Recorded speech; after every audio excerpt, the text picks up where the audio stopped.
Hey, and welcome to the Thrive Study-Abroadcast. It was very, very exciting to have Shabbos Kestenbaum joining us right now. Shabbos is at Harvard University and has an amazing story and really an inspiring student. Thank you, Shabbos, so much for joining us today. Thank you for having me. Could you tell a little bit of background first? How did you end up going to Harvard? Was it something that you had always dreamed of? How did you get accepted, and what was that like? Sure. So I come from a family of seven. My parents were not born in the US, they're from the UK, and they moved here really to chase the American dream. So they were very proud of me when I got accepted to Harvard. My dad, he actually left high school when he was 16, and that was sort of the end of his formal education.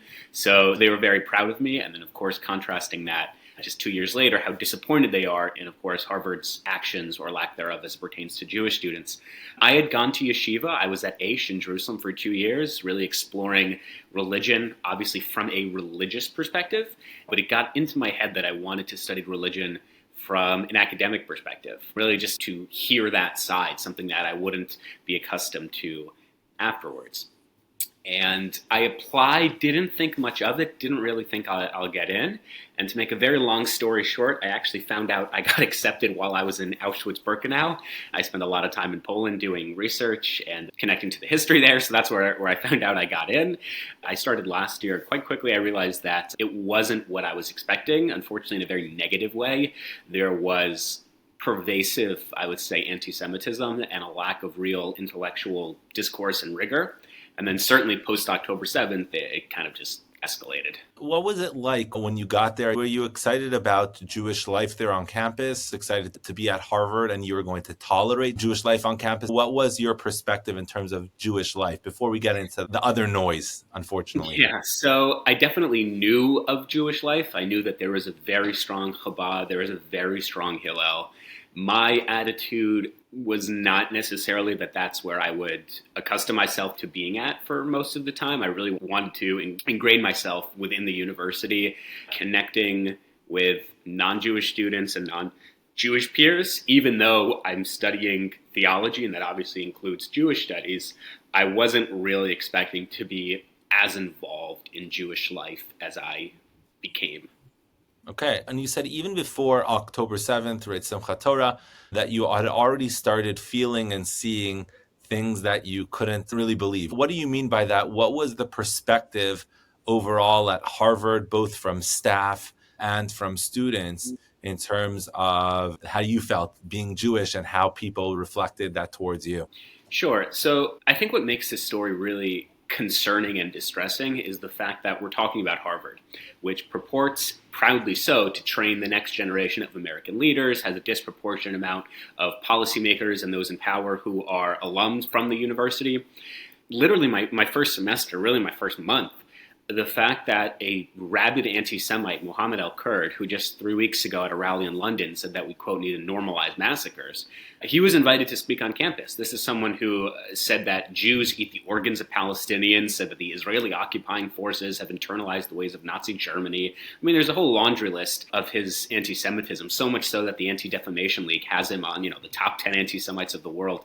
And it was quite telling that not only was he invited to speak, but he was welcomed and celebrated by a really broad range of campus groups. And when Jewish students, myself included, peacefully protested and went to the administration saying, hey, you have a strong track record of not inviting racists or misogynists or homophobes. Why is there this exception when it comes to Jew haters?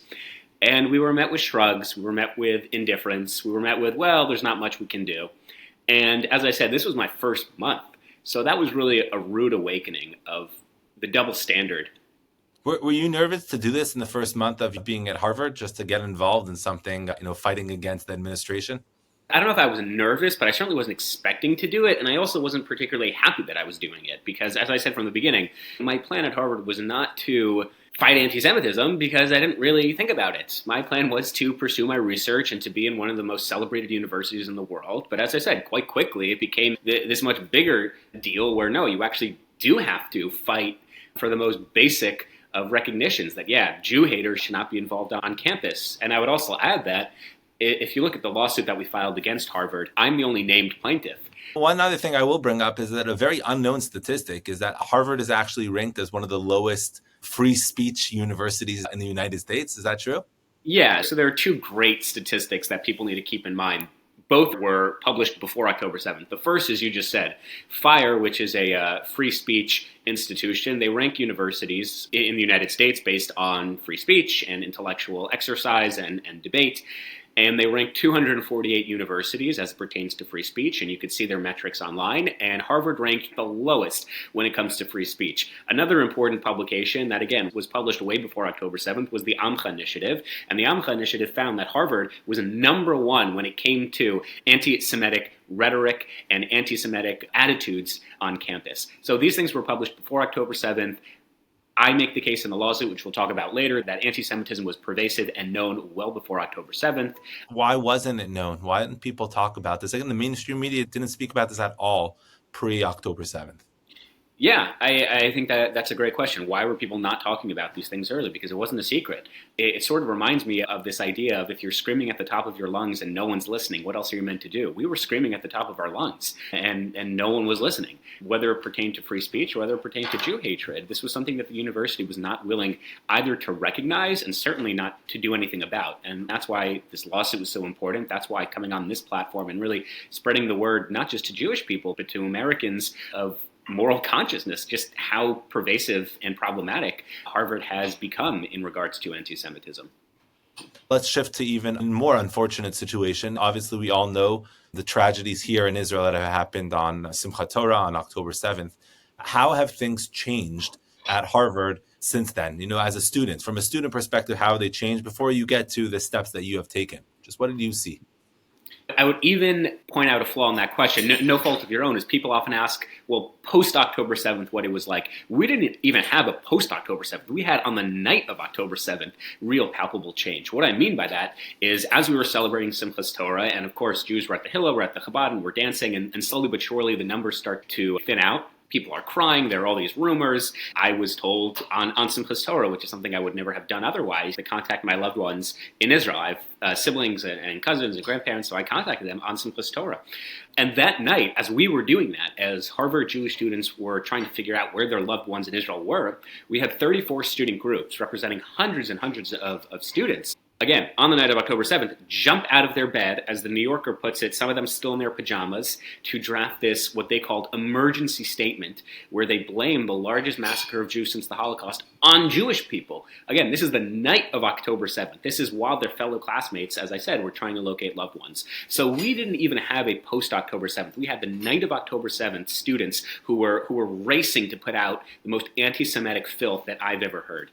And then, of course, afterwards, we had student protests. We had classes interrupted. We had globalized the Intifada, free Palestine from the river to the sea. At one point, there was a protest where the speaker said, we have them, referring to Jews, outnumbered, we have the numbers. So it really just began this whole wave of hatred and bigotry and discrimination, something that the university to this day has been unwilling or unable to do anything about. Wow. And one of the things that obviously hit the news very strongly was everything that happened with Claudine Gay. And I heard that you were a little bit involved with what happened. So can you share a little bit about that as well? Sure. So I'll start with the last point of your question. Many people, especially professors, will say the ouster of Claudine Gay is really because of these outside conservative activists, and it doesn't represent the student body, it doesn't represent how Jewish people feel. That is so absurdly not true. What gets lost in this discourse is the fact that 1,000 students, not just Jews, but 1,000 students wrote right after her congressional testimony that she should resign. We had the Harvard Jewish Alumni Association, which was created really in response to her failures. Again, over 1,000 people saying that she should resign.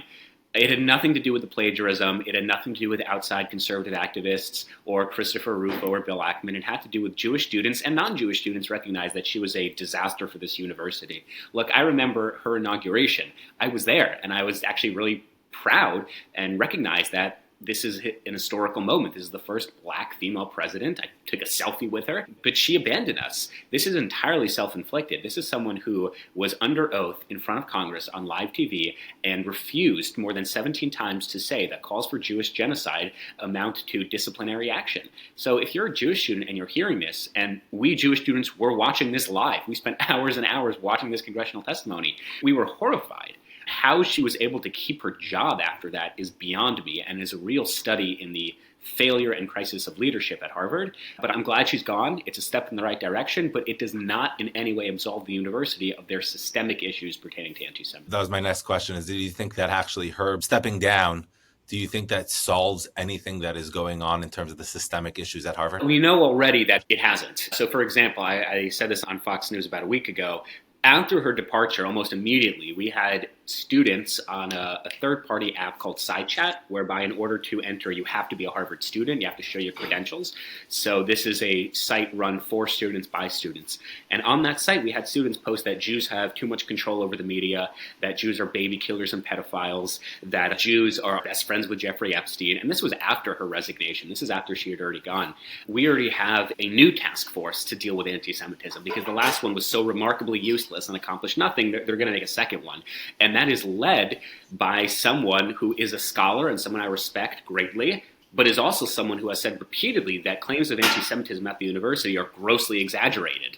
It's very difficult to ascertain whether Harvard is doing a good job at tackling anti-Semitism, or by the very few metrics that we can measure it by, they clearly are failing at. So whether it's this new anti-Semitism task force, whether it's students saying anti-Semitic things, or whether it's the first day of classes in the spring semester just this last Monday to have every single Jewish hostage poster vandalized saying that Israel did 9/11, yeah, things are not great. Wow, I have a tremendous amount of questions, but want to keep it a little short here.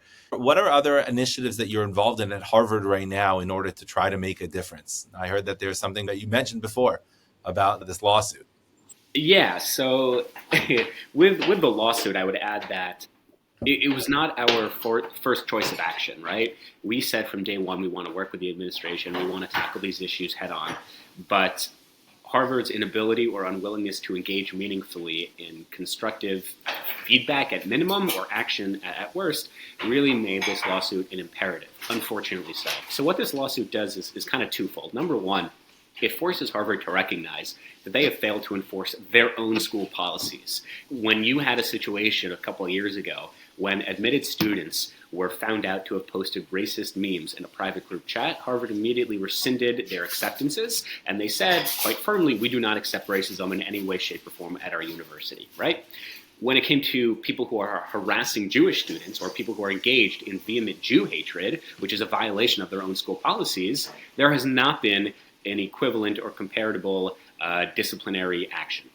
So number one, the lawsuit says you have failed to live up to your own standards. There's a double standard when it comes to Jewish students. Number two is Harvard has obligations under the Civil Rights Act, Title VI, which mandates that Harvard, or really any institution that receives federal funding, does not discriminate based on race, religion, sex, sexual orientation. So Jewish students are, of course, part of Title VI.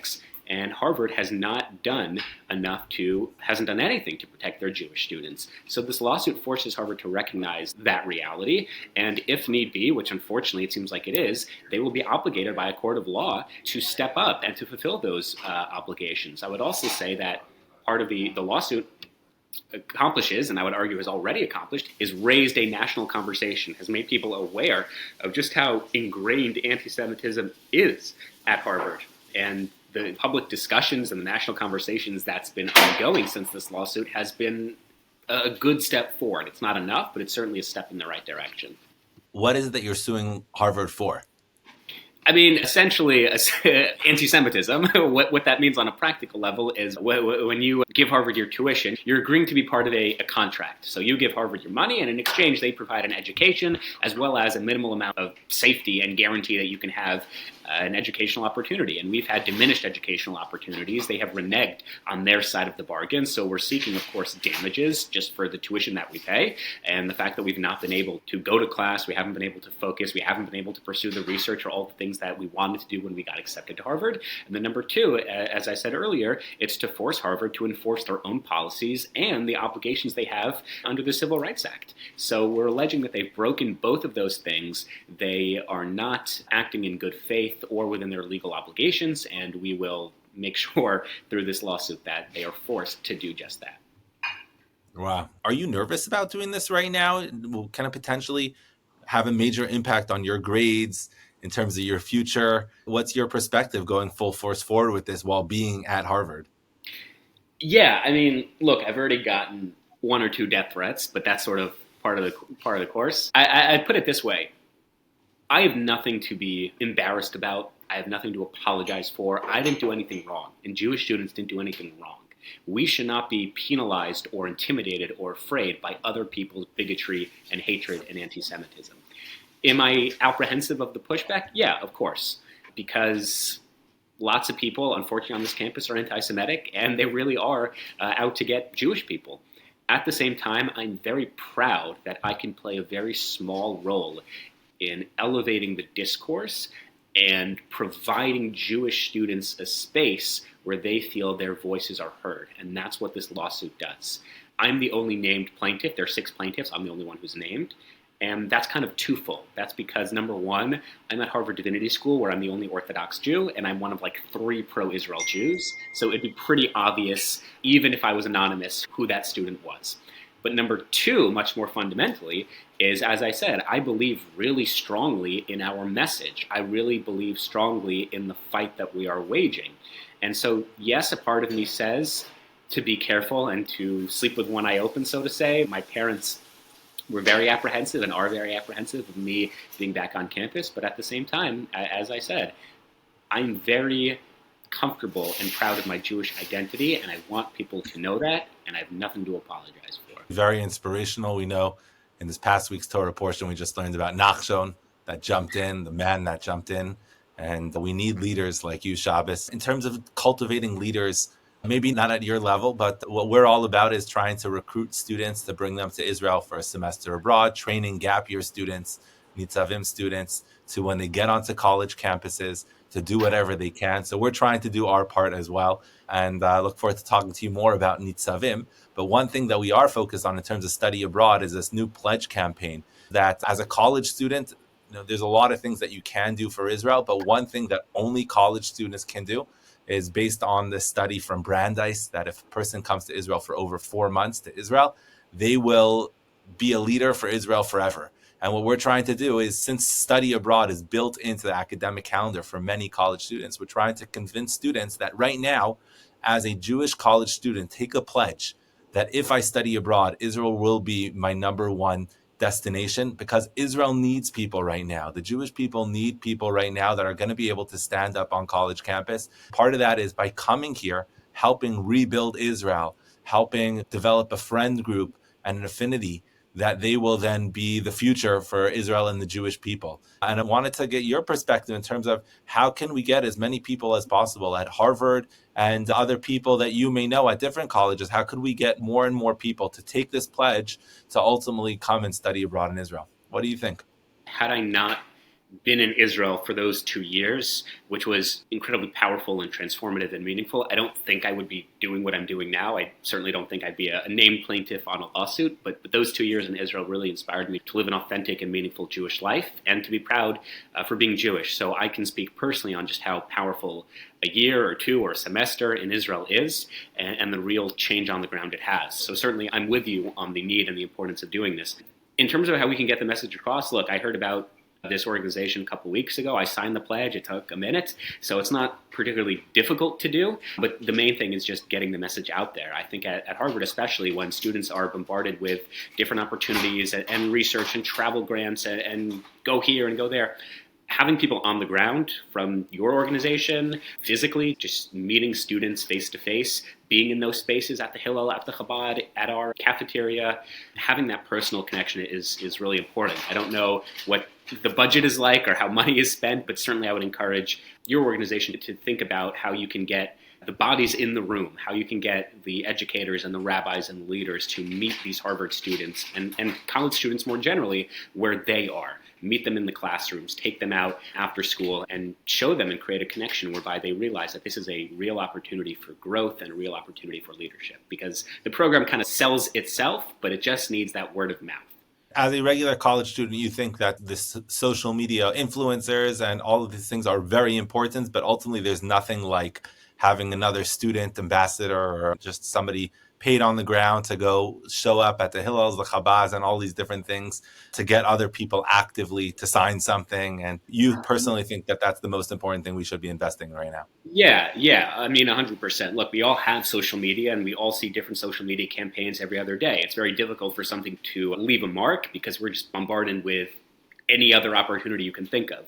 But it really changes the game when you have someone who is in front of you, who you have a relationship and a connection with, who you can speak to personally and physically, one-on-one. I think that is something that no social media campaign will ever be able to compare to. So yes, it's important, but as I said, it is nothing in comparison to having someone on the ground meeting students where they are. That's pretty critical, I would say. Thanks so much for your feedback and your advice. Just lastly, Shabbos, your story is very inspirational of what you're doing and that you are putting yourself, you're sacrificing yourself to a certain extent right now because for the purpose of the greater good.